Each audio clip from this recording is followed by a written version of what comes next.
మీ కళ్లద్దాలకు శాశ్వత పరిష్కారం కేవలం 9,999 రూపాయల నుండే LASIK surgery American laser eye హాస్పిటల్లో.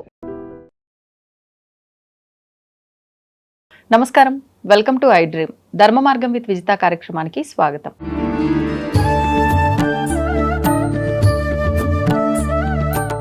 నమస్కారం గురుగారు. పరమేశ్వరార్పణం. గురుగారు, భగవంతుడు భక్తుడికి కొన్ని సంకేతాలు ఇస్తూ ఉంటాడు. అది మంచిగా అయినా సరే, ఏదైనా ప్రమాదం జరగబోతుంటే ఇది జరగబోతుంది అని అంటే ఏదో ఒక రూపంలో తెలిసిపోతున్నాయి అంటూ ఉంటారు. కొంతమంది అంతా అయిపోయినాక అరే ఆ సందర్భంలో నాకు అలా అనిపించింది, పలానా వ్యక్తి రూపంలోనో లేకపోతే కళ ద్వారానో ఏదో రకంగా, కానీ నేను గుర్తించలేకపోయాను అంటూ ఉంటారు. నిజంగా ఇది మన భ్రమ అంటారా, భగవంతుడు ఇచ్చే సంకేతమే అంటారా, అవి మనం గుర్తించడం సాధ్యపడుతుందంటారా? యోగో ధ్యానం సదా సాంఖ్యం విద్యా శిల్పాధికర్మచ.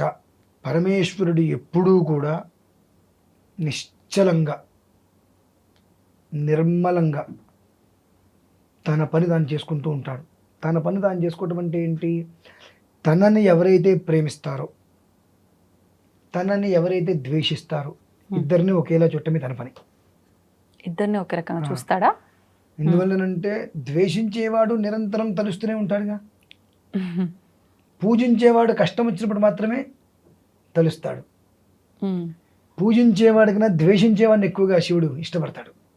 మరి అట్లయితే అందరూ ద్వేషించడం మొదలు పెడతారు గురువు గారు. విషయం చెప్తున్నా, అది ఒక ఎందుకు మంచిదే కదండి. ఆ రకంగా ఎక్కువ ఆరాధన జరుగుతుంది కదా. ఇప్పుడు ఒకళ్ళు బోరింగ్ వేస్తుంటే కొన్ని విరిగిపోయినాయి, ఇంకా రెండు ఉన్నాయి. ఆ రెండు విరిగిపోతే ఇక మళ్ళీ ఎప్పటికో తెచ్చుకోవాలి. ఇక ఒడ్డు దగ్గర కూర్చున్న వాళ్ళు 10 మంది గోవింద గోవింద గోవింద గోవింద శుభం హరహ పోయింది, హర హర మహాదేవ ఇట్లా అంటే ఒకటి విరకంగానే గోవింద గోవింద హర హర మహాదేవ తత్సదు అని వాళ్ళకు ఉండేటువంటి విధానంలో వాళ్ళు నాస్తికులు అంటూనే ఉన్నారు. ఇంకొక 2 ఉన్నాయి బోరింగ్ తినని వాళ్ళ దగ్గర.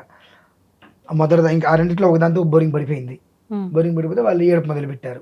వీళ్ళు అన్నారు, మీరేమి ఏడవక్కర్లేదు, ఇంత పని కావడానికి కారకులు మీరే. ఇప్పటికి 4 రాడ్లు మాకు విరిగిపోయినాయి, ఇంకా 2 ఉన్నాయి మా దగ్గర. 5వది విరగొట్టే 5వది లోపలికి వేసే ముందు మేము అప్పుడు కొబ్బరికాయ కొట్టాం. మొదటి నుంచి మేము కొబ్బరికాయ కొట్టలా. మీరు మొదటి నుంచి భగవంతుని స్మరిస్తూనే ఉన్నారు. కోపంగా అయినా కావచ్చు, ద్వేషంగా అయినా కావచ్చు, మీ స్మరణ వల్లే నా పని జరిగింది అన్న. దానికి ఒక భక్తి పెరిగిపోయింది అనుకోకుండా. ఎప్పుడు కూడా భగవంతుడు మనకు సంకేతాలు ఇచ్చినవి మనం గమనించడం కష్టం. అది ఎలాంటి సంకేతం, ఏ రకంగా అయినా సరే ఒక మనిషి జీవితం అర్థవంతంగా ఉంది అన్నప్పుడు దాన్ని పూర్ణత్వం చేయడానికి వేరే రూపంలో భగవంతుడు రావచ్చు. ఇది మనము ధర్మంగా తీసుకోవచ్చు, అధర్మంగానూ ఆలోచించవచ్చు. ఇది నిజమా అబద్ధమా అనేటువంటి అనుమానంలో కూడా ఉండిపోవచ్చు. మనమేమో అనుకుంటాం, భగవంతుడు ఇచ్చిందిగా మనం తీసుకుంటే మనం ఏమైనా ఇబ్బందులు పడతామేమో అనుకుంటాం. ఇప్పటివరకు ఇబ్బందులు ఏదో ఒకటి పడుతూనే ఉన్నాం కదా.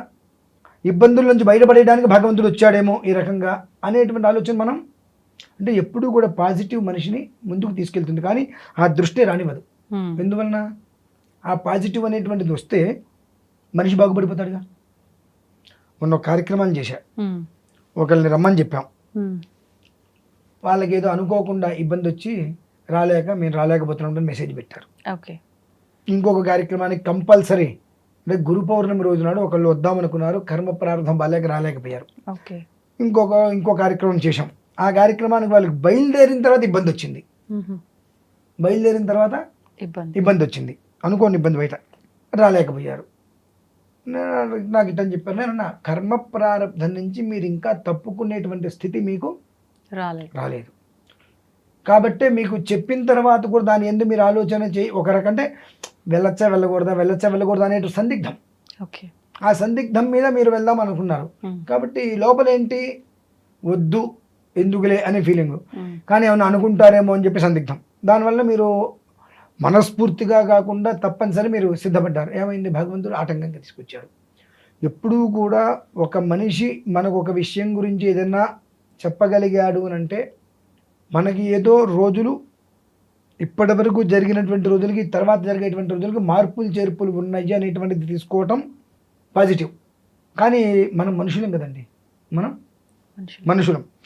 ముందు ఎంతసేపటికి నెగిటివ్ మాత్రమే తీసుకుంటాం. పాజిటివ్ తీసుకోవడానికి 10,000 సార్లు ఆలోచిస్తాం. పాజిటివ్ ఆలోచనతో ఒక నిర్ణయం తీసుకోవడానికి 10 ఏళ్ళ టైం పడుతుంది. నెగిటివ్ మాత్రం వెంటనే. అంటే మనకు ధోరణియే ప్రతిదీ మనం చూసేటువంటిది నెగిటివ్. ఎలా వస్తుందంటే ఒక అమ్మాయి అడుగుతుంది అతని ఫ్రెండ్ని, ఒక అమ్మాయి నేను నీకు మెసేజ్ చేశాం, నువ్వు ఎవరికి రిప్లై ఇస్తావు అనగానే వాడేమంటాడు, మరి నీకే రిప్లై ఇస్తా అంటాడు. కానీ జరిగేది వేరే. నీకే రిప్లై ఇస్తా అంటాడు. అప్పుడు ఈ అమ్మాయి గొడవ పెట్టుకోవాలిగా, మరి ఇంకొక అమ్మాయి నీకు మెసేజ్ పంపించిన ఇంకొక అమ్మాయి ఎవరు? ఎటువైనా తప్పే. అంటే ఆలోచన. ఒకవేళ అమ్మాయికే ఇస్తాను నీకు ఇవ్వను అంటే నాకు ఎందుకు ఇవ్వవు. అంటే మనం నెగిటివ్గా చూడాలంటే ప్రతి కోణము మనకు నెగిటివ్గానే కనిపిస్తుంది. పాజిటివ్గా చూడాలనుకుంటే అంటే ఇప్పుడు తల్లి కొడుకులు ఇవాళ రోజుల్లో తల్లి కొడుకులు పక్కకి వెళ్తుంటే ఇద్దరు అక్క తమ్ముళ్ళలాగా అదే వయసులో ఉన్నట్టుగా ఉన్నారు. ఇప్పుడు అనుకునే వాళ్ళు 1,00,000 అనుకుంటారు. వాళ్ళు ఎవరో ఏదో అనుకుంటున్నారని చెప్పి తల్లి కొడుకులు బయటికి వెళ్ళటం మానేస్తారా? అనుకునే వాళ్ళకి అదే పనండి. వాళ్ళు అనుకోకపోతే బ్రతకలేరు. అలా ఎవరో అనుకుంటారు అని మనం అనుకుంటే మన జీవితం ఏమవుతుంది? ఎప్పటికీ ఇప్పుడు ఇంకొక 10 ఏళ్ళైనా మన జీవితం అక్కడే ఉంటుంది. జరిగింది జరిగిపోయింది కాబట్టి భగవంతుడు ఇచ్చినటువంటి ఒక అవకాశంతో మనం ముందుకు వెళ్ళాలనేటువంటి ఆలోచన ప్రతిదానికి. దీనికి అనేక కథలు కూడా వస్తుంటాయి భగవంతుడి ద్వారా. ఇది అనుమానాస్పదంగా తీసుకుంటే ఒకలా ఉంటుంది, ధర్మయుక్తంగా తీసుకుంటే ఒకలా ఉంటుంది. సరే, మీకు చనిపోయినటువంటి మనిషి 500 సంవత్సరాల తర్వాత అవమానింపబట్టం తెలుసా మీకు? చనిపోయిన తర్వాత 500 సంవత్సరాలు చనిపోయిన వాళ్ళ గురించి నార్మల్ గా మంచిగా మాట్లాడతారు, కానీ అవమానం ఎందుకు ఉంటుందండి? ఎలా ఉంటుందంటే, ఒక బ్రాహ్మడు ప్రతిరోజు గంగకి వెళ్ళి జపం చేసుకుంటూ వస్తూ ఉంటాడు. అతనికి భవిష్యత్తు తెలుసు. ఒకరోజు గంగకి వెళ్ళి వస్తుంటే కాలికి ఒక పుర్రె తగులుతుంది. ఆ పుర్రెని తీసుకుని అవతల పారైపోతుంది. దాని మొహం చూస్తాడు ఇట్లా. దాని మీద ఏముంటుంది? ఈ మనిషి చనిపోయినటువంటి 500 సంవత్సరాల తర్వాత ఒక స్త్రీచే అవమానింపబడి మోక్షం పొందుతుంది. ఆ పుర్రె రాసి ఉంటుంది. ఆయన ఆశ్చర్యపోతాడు. బ్రతుకున్న మనిషికి అవమానం తెలుసు, చనిపోయినటువంటి మనిషికి పుర్రెకి 500 సంవత్సరాల తర్వాత అవమానం పొంది మోక్షం ఎలా చెందుతుంది చూద్దామని చెప్పి దాన్ని తీసుకెళ్ళి ఒక చెట్టు త్వరలో దాస్తాడు. ప్రతిరోజు ఉదయం గంగకి వెళ్ళి సంధ్యావం చేసుకుని వస్తూ దాన్ని చూస్తాడు. ప్రతిరోజు సాయంత్రం అట్లా ప్రతిరోజు చూస్తూ ఉంటాడు. ఈలోపు ఆ పక్క వాళ్ళు ఈ పక్క వాళ్ళు తన భార్యతోటి, మీ ఆయన రోజు ఏదో ఒక చెట్టు త్వరలో చూస్తున్నాడు, ఏం చూస్తున్నాడు తెలియట్లేదు కానీ అని చెప్పి చెప్తుంటే అది దానికి అర్థం కాదు. కొన్ని రోజుల తర్వాత చెట్టు త్వరలో ఏదో ఒక పుర్రె బొమ్మ ఉంది, ఆ పుర్రె బొమ్మ మీ ఆయన కింద అంటే ఇదే పూర్వం అయిన మీ ఆయన మాజీ భార్య అనుకుంటా, లేకపోతే మాజీ ప్రియురాలు చనిపోయింది అనుకుంటా, రోజు దాన్ని చూసి సంతోషపడుతున్నాడని చెప్పి భార్యకి. ఆమె ఏం చేయాలి? అసలు మామూలుగా చెప్పినప్పుడు పట్టించుకోకూడదు, అవన్నీ పట్టించుకోకూడదు. కానీ కొన్ని జరగాలి అంటే కొన్ని తప్పదమ్మా. మోక్షం పొందాలని రాసి ఉన్నప్పుడు దానికి కారణాంతరాలు రావాలి. రాకపోతే దానికి మోక్షం ఎక్కడ వస్తుంది? అంటే ప్రతి దాంట్లో మనం మంచి చెడు రెండు తీసుకోవచ్చు. ఇందులో మనం తీసుకోవచ్చు, ఇందులో మంచి తీసుకోవచ్చు, చెడు తీసుకోవచ్చు. నేను కొన్ని రోజులు ఊరు వెళ్తాడు, ఊరు వెళ్ళి వస్తాడు. వచ్చిన తర్వాత గంగకి వెళ్తాడు. వస్తుంటే పుర్రెలో ఆ త్వరలో పుర్రె కనిపించదు చెట్టు మూల. 2 రోజులు పోతుంది, విచారంగా గుర్తుంటారు. భోజనం చేస్తున్నప్పటికీ కూడా అది ఏమైంది అని ఆలోచిస్తుంటే భార్య ఏంటంటే ఆలోచిస్తున్నారు అని అడుగుతుంది. ఏం లేదనగానే, ఆ చెట్టు త్వరలో దాచిన నా సవితి పుర్ర గురించే కదండి, తలకాయ గురించే కదండి అంటుంది. నీకెట్టా తెలుసు అనగానే, చాలామంది చెప్పారు మీ ఆయన రోజు సంధ్యావందనం చేసుకోవడానికి వెళ్తూ వస్తూ ఆ చెట్టు త్వరలో మీరు పెట్టినటువంటి ఆ పుర్రె బొమ్మ గురించి, ఆ మొహం రోజు మీరు చూస్తుంటారని తెలిసి చెప్పేది. నాకు ఒళ్ళు మండిపోయింది. మీరు ఊరిలో లేని సమయంలో దాన్ని తీసుకొచ్చి వేడి నీళ్లు పురి మీద పూసా, నాకైనా కడుపు మంట చల్లారలేదు. రోట్లో వేసి దంచి ఆ బూడిద మొత్తం పొడి అయిపోయింది తలకాయ అంతా, అది తీసుకెళ్ళి గంగలో పోసా అని చెప్తుంది. అప్పుడు అంటాడు, పిచ్చిమొహమా, దాని నుదుటి మీద ఇలా రాసి ఉంది. ఇప్పుడు నాకు నుదుటి రాత తెలుసుకున్నటువంటి స్థితి ఉందని నీకు తెలుసుగా, తెలిసి కూడా నువ్వు ఎదుటి వాళ్ళు చెప్పిన మాట విన్నావు అని అంటే కొన్ని నువ్వు వినలేదనుకో దానికి మోక్షం వచ్చేది కాదు. కరెక్టే. నువ్వు వినకు దానికి మోక్షం వచ్చేది కాదు. నువ్వు విని ఆ పని చేయబట్టి దానికి మోక్షం ఏ రకంగా వస్తుందో తెలుసుకోవాలి. నేను ఆ పని చేశాను. నువ్వు ఈ రకంగా నీళ్ళు పోసి అవమానించావు, చెతకొట్టి అవమానించావు, తీసుకెళ్ళి గంగలో పోస్తే అది మోక్షం చెందింది. సో అలానే భగవంతుడు మనకు తెలియజేసినప్పుడు దాన్ని నువ్వు ఎలా తీసుకుంటావు అనేటువంటి విషయాన్ని భగవంతుడు చూస్తాడు. ఏదో ఒక మనిషి రూపంలో ఏదో ఒక రకంగా మనం అనుకుంటాం, ఏదో అనుకోకుండా భగవంతుడు లాగా వచ్చి కాపాడాడు, మళ్ళీ చూస్తే అక్కడ కనిపించలేదు ఆ మనిషి మనకు, ఎక్కడో భగవంతుడే దైవం మానవ రూపం గురించి ఇలా వచ్చి మనకు ఉపకారం చేసి వెళ్ళిపోయాడు అని కొన్ని మనం వింటూ ఉంటాం. అట్లా ఇట్లా అట్లానే మనకు కొన్ని మన పరిస్థితి రీత్యా కూడా ఒక జీవికి మరో జీవికి ముడి ఏర్పరుస్తాడు భగవంతుడు. ఏర్పరిచే సమయంలో నీకు కొన్ని విషయాలు చెప్పినప్పుడు అది మనం నమ్ముతామా నమ్మవా, వింటామా వినమా అనేటువంటి విషయం మన విధానాన్ని అనుసరించే ఉంటుంది. ఇంతకుమించి ఇంకేం జరుగుతుంది? ఇంతకుమించి ఏం జరుగుతుంది? అనుకుని నమ్మితే ఒక రకంగా ఉంటుంది, ఏమైనా జరుగుతుందేమో అనుకొని అట్లా వదిలేస్తే మనం అలానే ఉండిపోతాం. కానీ భగవంతుడిని నమ్మిన వ్యక్తికి మాత్రం స్వప్నంలో కానీ ఏదో ఒక మనిషి రూపంలో కానీ ఆ మనిషి రూపంలో నేను నీకు తోడుగా ఉన్నా అనేటువంటి విషయం తెలియజేస్తాడు. మన కర్మ మన కళ్ళు అప్పుడే మూసుకుపోతాయి. ఒక గుడ్డివాడు సామాన్యుడు కత్తెలుసండి మీకు. భగవంతుడు జాలి తెలిసి ఒకడికి, వాడు బాగా చదువుకున్నాడు, డబ్బులకి ఇబ్బంది పడుతున్నాడు కాబట్టి వాడికి ఇంత మూట వేద్దాము ఏంటి, ఆ మూట వేస్తే ఆ మూట తీసుకొని వాడు బాగుపడతాడు అని చెప్పి మూట వేయబోతుంటే వెంటనే ఈశ్వరుడు అన్నట్ట, అతనికి అర్హత లేదు, నువ్వు డబ్బు వేసినా దాన్ని పొందేటువంటి అర్హత అతనికి లేదు కాబట్టి నువ్వు డబ్బు వేయదని చెప్పి అమ్మవారికి చెప్పాడు శివుడు. అయినా అమ్మవారు నన్ను కొలుస్తున్నాడు నా భక్తుడు కాబట్టి నేను ఉపకారం చేస్తా, నీ కర్మ నువ్వు చేయి అన్నాడు. అమ్మవారు అంత డబ్బు మూత అతను వచ్చే రోడ్డు ముందు పడేసి, అదే సమయానికి అతనికి బుద్ధి ఏం పుట్టింది తెలుసా అండి? పాపం కళ్ళు లేని వాళ్ళు చాలామంది ఉంటారు కదా, వాళ్ళు ఇటువంటి రోడ్ల మీద కళ్ళు లేని వాళ్ళు అసలు ఎలా నడుస్తారు అని, కళ్ళు లేని వాళ్ళు ఎలా నడుస్తారో నేను చూడాలి, ఎక్స్పీరియన్స్ చేయాలనుకున్నా. కర్మ అదే, కళ్ళు లేని మనిషి ఎలా నడుస్తాడో ఒకసారి మనం చూద్దాం. ఇంత హడావిడి జనంలో మనకు కళ్ళుంటేనే ఎదురు దెబ్బలు తగులుతున్నాయి, మనకు ఏదో తగులుతున్నాయి, ఇప్పుడు నేను దాని కింద పడిపోయాను, ఇదే రోడ్డు మీద కళ్ళు లేని వాడి పరిస్థితి ఏమిటి అని చెప్పి కళ్ళు మూసుకొని ఇట్లా ఇట్లా ఇట్లా ఇట్లా వెళ్తుంటే ఆ మోటార్ పక్కన నుంచి ఈశ్వరుడు చెప్తాడు వాడికి అర్హత లేదు, నువ్వు వెయ్యొద్దు అని. వాడు ఏం చేశాడు? అమ్మవారు వేసినప్పటికీ కూడా దగ్గరికి వస్తుంటే అందుకునే సమయానికి కళ్ళు మూసుకొని నడిచాడు, ఆ మూట దాటి వెళ్ళిపోయాడు. అదే రోడ్డు నుంచి గుడ్డివాడు కూడా వచ్చాడు, వస్తూ వాడు కాలు తగిలింది, ఇలా పట్టుకుని ఏదో మూట, వాడికి స్పర్శ జ్ఞానం ఇస్తాడు భగవంతుడు.